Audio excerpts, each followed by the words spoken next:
Hey guys, it's Bedlam. So the new supercell game Moko came out today, and I've basically been playing it all fucking day. I need to touch some goddamn grass, but before I do that, let me give you the scoop on this game, because I know some of you are probably wondering, hey, what's the deal with that new Moko game? Is it any fun? Is it worth playing? How is it, you know, in terms of gameplay, blah blah blah, fun, whatever experience?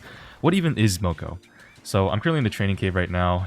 Moko's basically just an MMO, but it's kind of hard to describe it, like what the point of the of an MMO is, obviously, because right, an MMO isn't really a game where it's like you have a specific goal. The goal in Moko is to literally just get stronger, and the way you do that is basically by running around these worlds that are in the game. Like you go through a portal and there's different worlds you can enter, and they all have enemies here, like this slasher who's gonna try to beat the shit out of me. I'm pretty over leveled though, because I've obviously been grinding like for all fucking day.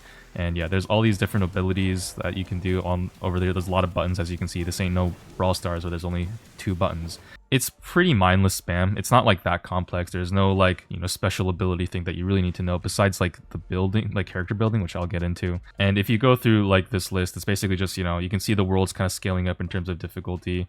And yeah, here I haven't unlocked level 16, so I can't reach these worlds yet, but I'm sure if I entered, there are going to be people there. Now, I think right now most of the players are offline. Earlier today when it first started, no, there's still some players here. There's just, the maps were just swarming with blue circles. So many people were on. It was kind of hard to actually like see what was going on. There's just so many things happening visually. Like even just one player on their own can create a massive VFX swirl. And that's the thing about this game is, you know, they don't really pull any punches in terms of graphics. Like the quality of the actual modeling looks kind of whatever, but I think it has to be that way to make things run pretty smoothly, which I'm surprised with how smooth it runs. I don't know how it's going to run on older devices. That might be something to keep in mind, is your older device might not support the game at all just because of how much stuff is happening in this game. It looks very pretty though, very RGB-esque, very Gen Z, very demure, very aesthetic, very vaporwave. Straight off the bat, the music in this game, by the way, is pretty peak. You're going to be hearing it throughout this video. It's not like, I'm not actually overlaying the music at all. It's literally just the music itself, just hip-hop, trap beats, shit you'd find on a fucking radio, on a SoundCloud playlist from, you know, 2025. Like, this is like very modern music. It's just hip, it's trap, it's dubsteppy, it's electro, it's dancey, you know, it's pretty good stuff. And yeah, I've already exhausted, like normally these enemies, you can see me killing them and nothing is happening. Normally these enemies would drop XP. I've literally played for so long. I've exhausted my daily XP, and I literally can't. That's why I basically haven't been playing much after. I don't know how people still... There are people who are higher level than me. I don't know how these people have like no life. Actually no life. I played all day and these people are somehow 6 levels higher than me. It's crazy. The Moko meta does not mess around. People are going loco for Moko. So it really is just kind of like a dopamine cycle. You run around the map, you kill enemies, and your brain sees a lot of colors, a lot of flashing lights, a lot of cool sound effects, hip, trappy music, and seeing a number go higher, right? Your player gets stronger. That's basically the gameplay loop. And as you play the game, you also unlock a lot of like quests and stuff. Right, you can see here just like hunt monsters, hunt slashers, protect these like random quest things that you do, like lore related. I don't know, I don't really pay attention to that. I skip all the text and dialogue and cutscenes. People in this game text you, like they throw like thumbs up emojis and stuff. I don't even really know what's the like crying emojis. It's a very Gen Z game. Social features are kind of lacking. I mean, it's basically, they don't have clubs or guilds in this game. They have chat groups, right? Literally like a text chat group. And you can see these chat groups, right, have like hundreds of people. Spend LC's chat, 300 people. You can't view messages until you join. Should I join this? I don't know. I've kind of not been just doing my own thing. I don't really know what's going on in these chat rooms. Guys, the Moko eSex has got to go next level insane. Like, look at this, bro. The Moko grooming, actually, this is going to be the next Roblox for sure, for sure. So right now, I'm just chilling in my room. Like, you know, there's like some interactable stuff. You can pet the cat, which basically means this, of course, is probably a peak game of all time. And yeah, in terms of actual player customization, there's like different weapons you can get in this game. I haven't gotten all of them because obviously, like, I don't actually know how much more there is to this game. I've literally, this is my only experience playing this game, is just playing it today for the first time. And I know there's other people out there who have played like the beta or whatever. I didn't play the beta, so I don't really know what this game holds long term. But for now, I got these 6 weapons. The fists deal the most consistent damage and the highest damage for boss fights, so that's kind of what I'm rocking with. The first two weapons you get, the baseball bat and the fist, are both like, I think, two of the best weapons in the game, and the third one is also one of the best. And then the last three, I don't really know. I haven't seen anybody really use these TPH, but they're cool. They exist too, and there's a lot of different like. There's like these three things up here are passive abilities. You can see this one is basically the Will-O-Wisp from Risk of Rain 2. This one is unstable laser, it just shoots out a random projectile every few seconds. This one makes me heal off hits. It's basically just, these are the passive abilities. You have mounts in this game from basically every other MMO if you've played any. And we've also got like gadgets, which are just like in Brawl Stars, active abilities. You press on these and they do different things. I've got one that just shoots a spray that does damage. It's like an M spray. I got one that's the fireworks from Risk of Rain 2. I've got one that just heals me and increases my attack speed temporarily when I use that. You know, it's cool. The weapon variety is nice, and I've set up some different builds so I can have like kind of quick swap things, like gadgets and gears whenever I need to. And here, let's go into Infested World. So yeah, as far as I can tell, the gameplay loop is literally just play this game like maybe once a day, so you don't you don't max out your XP cap like I have. Kill enemies, get XP, clear quests for each world that exists. You can like complete each world by completing all the quests that are available in them. I haven't been doing that because that is so much fucking time. And yeah, basically just run around the map and do stuff. I think everyone that has been on has already like exhausted their daily XP, or they are just not going to be playing until tomorrow. You know, this game, it's like playing it on your own. I'm not sure if I can really say you can get really the most out of it. As an MMO, Moko is definitely best played with friends. Like the social aspects of this game is basically probably like 50% of the enjoyable experience, to be honest. And so if you don't have any friends, you're gonna have to try to make some, because like, you know, it's an MMO. Like most of what you do is literally like just sit and spawn, run around the map, and just like talk to people who are in your lobby. Like that's like the only way to play any MMO, and that's basically going to be probably how you best enjoy this one. Unless you have IRL friends, in which case you can in fact team up with them and like create lobbies and stuff and like join people. I don't think I have any friends that are online right now, do I? Oh, I do. I have one person who's online. The other person is fucking Orange Juice on YouTube. I honestly didn't even know I had him added. If I go into this portal where I access all the worlds, you can see you can directly access your friends here and just join people who are in a world that you can see that this guy's here. And if you just click join, you'll immediately teleport to them in the world, and like you can harass them and like call them names. You can emote in this game too. Yeah, it's, I don't know, there's definitely some support for playing in co-op. All the loot is shared for everyone on the screen, so I think it's supposed to be also determined by like how much damage you do and how much damage you tank and stuff, but it's functionally just shared with everyone as far as I can tell. You know, I can also directly just click on my friend here and then join them through my friends list as well. I would say the integration with the friends list is actually pretty well done. I haven't had any complaints so far. It's just kind of clunky at first to figure it out. You can do like co-op missions by like clicking the lobby button, and then you can create a lobby, and then you can invite people, which I'm not really going to do right now, but you can do it. And then once you do, you can like, as a team, you can go into co-op, and there's PvP, by the way, which is kind of lame, but I don't know, maybe it'll be better later. You can do like co-op stuff. There's like boss rushes and stuff. There are incentives to do things like fast, so like speed running is kind of a thing in this game, right? You can see here, you can see my best time, I think, shows at the top left here. Best time 2 minutes and 40 seconds. And there are like achievements you can get by like, if I defeat this run in less than 2 minutes, I get XP or whatever. That's kind of how people are leveling up past the daily cap, is by completing all these achievements. Like, yeah, it's kind of crazy. For me, a part of like a big chunk of the time that I've spent is basically just like theory crafting how to maximize DPS in order to speedrun like these boss runs faster, which has been pretty fun actually. It is really cool to like try like just test stuff out, see what works. It's a new game, so obviously that's going to be really exciting. And then when the meta is figured out, I think it's going to be really insufferable, because people are going to be like raging at you if you like go fucking lance or whatever, like toothpick and shield. This one has like the lowest damage, and so people are probably going to, oh actually, and then the healing staff, I've never seen anyone use this, because damage is kind of really important right now. And I mean, maybe it'll be better later for like first time clears, but yeah, I can definitely see a lot of room for flaming to occur if you decide to go an off meta pick, which, I mean, more power to you if you do. Fuck it, I don't care, have fun.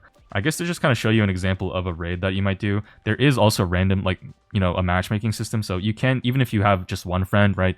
I think the boss rushes require parties of 4. They'll like, the game will, you know, match you with 2 other people randomly anyways. It's not a big deal. The only issue is you just won't have any control over who your randoms are, as is in any game with matchmaking. This is a boss rush that I haven't beaten yet, Twilight Takedown. It's kind of tough, but I think it's doable if I had like a full team of people who are actually sweating. But right now, the issue is that most people who just aren't that, they just don't know that as much about the game, and so damage so far has been pretty low. I mean, we'll try it though. I'm probably not going to win this, but yeah, I can just talk over it because it's pretty mindless, Moko. The thing about this game is gameplay of it is relatively boring to watch, in my opinion. It's just not that exciting to watch someone like look at what I'm doing here. I'm just holding down the button. I'm pressing random stuff as it comes off cooldown.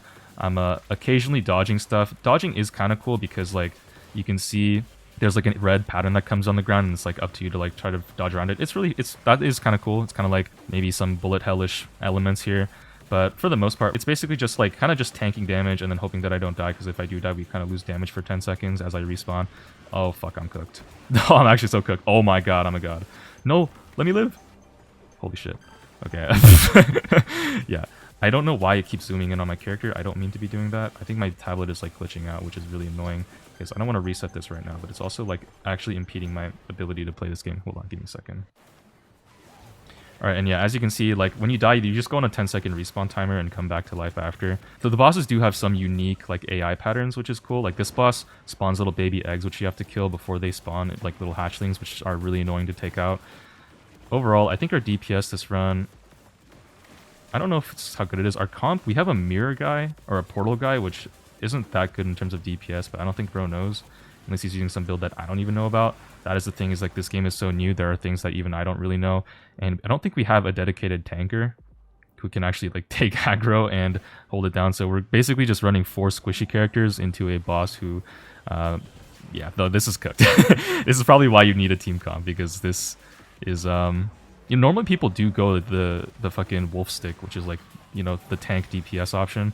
Whatever. The boss rushes are cool, like they're difficult, which is nice. Sometimes games are just like super easy where you could like probably solo everything on your own, which isn't great, and it's not that interesting. But this game, it's actually kind of cool. There's like dodging you have to do that's like maximize DPS. There's like, you know, strategies you can do. There is a healer class and a tank class and a damage class, which in theory could open up some cool strategies. There's stuff here for sure that'll make things interesting.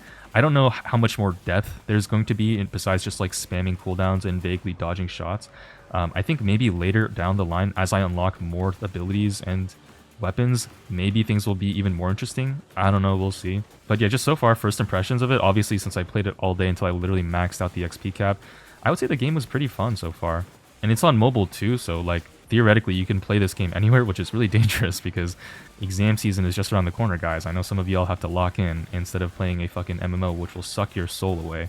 But yeah, in terms of how to actually like get this game and download it, so anyone can download it right now in any region, I think. The issue is that when you open the game up for the first time, it's going to ask you to input a code, and the way to get the code is to either get it from someone who already has access to the game, because once you hit like level 5 or 6 or something, you get 3 invite codes per account, which you can share to other people.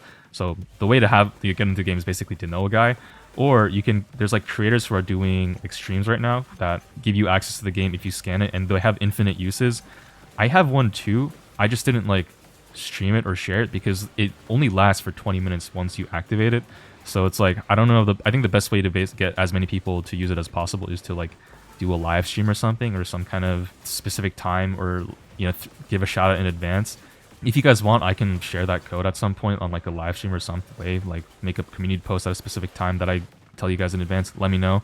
But even if you don't get that code, I think they are going to eventually open it up for everyone eventually. So I don't really know when that's going to happen because I'm not that up to date on this game's timeline. But yeah, if you guys want to play this game, I guess you can either wait or just leave a comment letting me know if you want me to do a live stream or something, if you're that interested and haven't gotten it from another creator yet. So in terms of this, looks like, yeah, we've run out of time at this point, and at this point the boss just one-shots everyone and we just die. GG's. You can actually see, the nice thing is you can see like leaderboard statistics here by clicking on stuff to compare like, okay, who threw, and as you can see here, I, while talking and dying a bunch of times, got at least 2nd place in terms of damage output, and last place is this player named Misty, who, and Black Z Kiff, who both didn't contribute at the most damage, although Misty contributed the least, so obviously Misty, big L. The cool thing is that when you do go on the stat screen, you can actually, the game gives you a lot of information, so you can see like the build that your teammates were using, right, what kind of weapons they were using, gadgets and gears and whatnot. You can even see their cosmetics, but there's not that, the cosmetic system is kind of lacking in this game, to be honest. It's like not that customizable. Whatever though, it's not a big deal. And then after you look at everyone's build, you can actually also go into your own build and see specifically, you know, number breakdowns in terms of stats and damage and stuff that like all of your abilities did. Kind of a cool way to like get a sense of, okay, this works and like what works and what doesn't work, and try to optimize your build to like have better performance. It is cool. We actually got an invite from Lenny. Who the hell is Lenny? What? Bro invited me. Should I join? I have joined his lobby. He's in Shrine Village. Yeah, I don't know. Let me drop a slur really quick in lobby chat. Oh yeah, and at the bottom here, you can see like the worlds for general play. Rifts are just the boss rushes that I was talking about before that you can play as a team. Basic training, dojo. This is like, I don't really know what this is. I think this is just also like a different like challenge mode, which I did beat all 3 of these. And then versus, this is like PvP. I didn't really love the PvP. I'm not bad. I just didn't love it.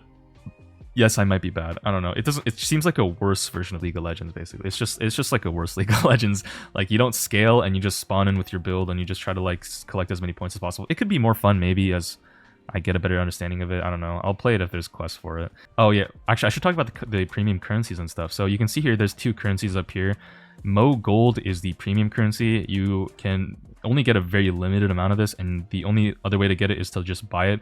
It's a super deflated currency, which is pretty interesting. And yeah, this blue coin here next to it, the merch tokens, these are the, like, I guess free-to-play currency that you can just get. You can get like a few hundred, I think, on the first day, just like collecting them from the different worlds. Or not more than a few hundred. You can get, I think I got at least like 1,000 of these on the first day, just like collecting all the chests that were located throughout the world. And then once you have them, you can use them to buy like free cosmetics. So here I completed out this starter style thing, which costs the free-to-play currency. And these are like the free-to-play outfits you can get. And then once you get all of the free-to-play outfits in like a specific pack, like a collection here, you get 10 of these, you know, paid like premium currencies. And then the next set here, you can see if I had more of these free-to-play currencies, I'd be able to start working on this next collection. And then if I complete all of these, I'd get the more of this premium currency.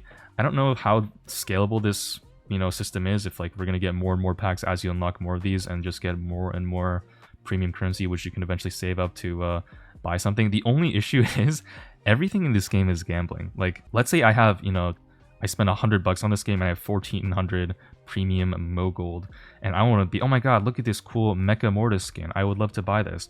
Well, if you buy this, right, no, you like see the percentages at the bottom of all these items here. And like notice how it says here, get one item at random. It's gambling with premium currency to get the skins you want. Like, you have a chance of getting these. Now, that sounds really weird. And you can see here, like, this outfit has a 0.5% chance of dropping, which is kind of diabolical. But I think what happens is, if, like, you can only get one cosmetic once. So it's not like you're going to be able to pump in thousands of Mo coins into just one skin pack. The max you can spend on this is 30 times 17, which I think quick math is like 510 coins. So that's the equivalent of like, you know, $50, a little less than that. If you get really unlucky, you're gonna have to spend $50. If you get really lucky, you might only have to spend, you know, a few bucks. So the gambling is baked into even buying the cosmetics in this game, which is interesting. There is a battle pass as well. Obviously, I haven't bought it. It costs like $8. The paid pass basically just gets you this stuff that's highlighted and exclusive. It's like some emotes, some cool cosmetics. I don't know, it seems interesting. Maybe it could be worth it if you really want to bling yourself out. Oh, the other thing too is that when you are comparing like different builds and stuff, you can go into a training grounds, kind of like in Brawl Stars, and test your DPS against these like target dummies. It's a little bit more fleshed out than the Brawl Stars training grounds, to be honest, because you can see here a proper DPS meter based on time that like kind of extends here. You can just like test your different setups there. There's also different stuff for AoE attacks and stuff. There's like, you can see 2 dummies there, 3 dummies here, 4 dummies here, and there's also a friendly dummy here for healing builds, because there is a healing staff in this game that you can use on this thing to try to, you know, figure out how much healing does. It's cool. You know, this game is just one of those games that I don't think is that fun to watch someone play, but is really fun to play while watching something, if you know what I mean. Like, it's just one of those games that's like you mindlessly go around, grind monsters, get a bunch of EXP, and then maybe in the back you have like a movie on or a show or one of my YouTube videos type shit. I think these worlds are all like shared in all the same space. Like, as far as like whenever I had a friend online, if they're in a world, I immediately can teleport to them. So my guess is the worlds are shared between the entire player base, which seems kind of unbelievable, but I don't really know how else they've set this up. So maybe one of you guys can correct me if you have a better idea on that. But yeah, maybe it could be really fun to like, if someone is streaming this game, to like kind of play together with them by like stalking them. But I don't know, even if that is the case, it kind of is just like mindless EXP farming, number go up, see cool visual effects and pretty sounds, basically. I think overall the best parts of this game is low-key the music. The music in this game goes so hard. If you have friends to play with, this game can be really, really fun. I basically just spent a lot of time today grinding with some friends, trying to get up to level 15 and then getting it myself while my friends are stuck at level 14 because they have, you know, sleep to do, and I am a Nighthawk Tua. But yeah, overall, this game, it's pretty fun so far on the first day, but Squad Busters was the same way, and we see how that game went. So I don't know how this game is going to hold up in a long time. I might do like an update in like a week or two. We'll see. Let me know if you guys want to see more. You know, this game, despite being an MMO, it's not really one that you can really sit down and grind for like 16 hours while still having fun the whole time. Like, a lot of the fun stuff, I can't even show you in this game because I can't pick up XP from enemies, so I can't pick up any like loot from them. Oh, that reminds me, the way you upgrade your weapons. You might be thinking, how the fuck do you upgrade weapons? Because you see here, these things are at different levels. The way you upgrade them is basically, when you kill enemies in the overworld, they have a chance to drop like these chaos orbs, and the orbs you can use to upgrade your weapons. Like, it'll let you choose which weapon you want to upgrade at the end of every time you leave the world after picking up a chaos orb. The upgrade system actually lets you skip levels too, so like, even if you get one weapon that's like really behind, you might only need to use one chaos orb to get them up to like level 15 from 9 or whatever. So overall, the leveling system seems pretty, like, it doesn't feel bad at all. It actually feels really nice. And most of the stuff, even though some of the stuff is kind of underleveled, most of the stuff generally upgrades together. It's like a weird version of an EXP share from Pokemon. And you can choose to upgrade stuff that you don't have equipped either. So like, yeah, you don't even need to be equipping the same stuff to like upgrade it at all. You know, overall, the game is pretty fun. First day impressions, I would give it like a solid 8 or 9 out of 10. Like, it was actually pretty fun. That number is subject to change though, because right, like, as far as I can tell, the only thing to do is just level up, and I can't do that right now, but I can only complete quests, which is really lame. I don't even get XP from these enemies. But yeah, as I was saying, it's not really a game that you can like really grind. Like, the EXP system kind of limits how much you can really play per day, and it seems like one of those games that's best played just like maybe an hour once a day, like, or you know, maybe even a few hours every day if you're really dedicated. But yeah, that's gonna be it from me, guys. I don't know. I'll see y'all next time. I love you. Peace. See you.